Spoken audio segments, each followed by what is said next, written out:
Hello!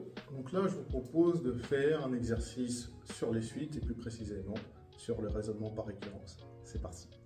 Donc l'exercice est le suivant. On a la suite U indice n qui est définie par U0 égale 0 et pour tout entier n supérieur ou égal à 0, U indice n plus 1 est égal à 3U indice n moins 2n plus 3. Démontrer par récurrence que pour tout entier n, on a U indice n supérieur ou égal à n. C'est ce qu'on va faire tout de suite. Donc on va noter la propriété suivante, U indice n supérieur ou égal à n, évidemment avec n un entier naturel. Donc on va commencer par l'initialisation. Et l'initialisation, je vais montrer que P indice 0 est vrai, c'est-à-dire que U0 est supérieur ou égal à 0, puisque ma propriété P indice n, c'est UN supérieur ou égal à n. Ça c'est simple. U0 est égal à 0, donc U0 est supérieur ou égal à 0, donc la propriété au rang 0 est vraie. Une fois qu'on a fait ça, on va passer à l'hérédité. Qu'est-ce que je fais pour l'hérédité? Je vais supposer que la propriété P de n est vraie à un certain rang n fixé, c'est-à-dire que UN est supérieur ou égal à n, et je vais montrer que la propriété de P indice n plus 1 est alors vraie, c'est-à-dire que U indice n plus 1 est plus grand que n plus 1.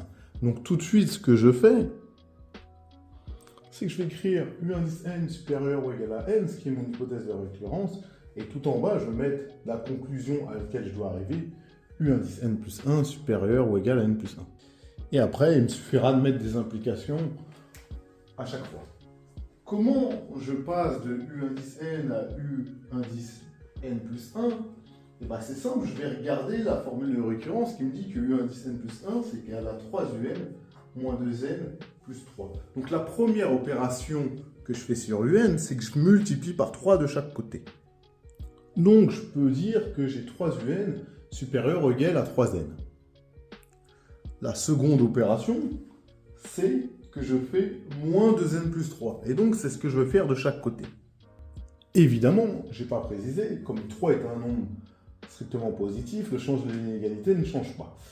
Ensuite, là, quand je vais rajouter moins 2n plus 3, évidemment, le sens de l'inégalité ne va pas changer. Évidemment, lorsque j'ajoute ou je retire la même chose de chaque côté, ça ne change pas le sens de l'inégalité. D'accord? Donc là, je vois que ça ne change pas le sens de l'inégalité. Donc j'ai 3UN moins 2n plus 3. Et ici, ça me fait 3n moins n plus 3. Bon, on verra ce que ça va donner, ça. Mais en tout cas, ça va donner U indice n plus 1. Et donc là, ça, c'est rien d'autre que U indice n plus 1. 3n moins 2n, ça me fait n. Donc c'est supérieur à n plus 3. Or, n plus 3, et là c'est qu'une implication, d'accord? Comme je suis supérieur à n plus 3, je serai supérieur à n plus 1.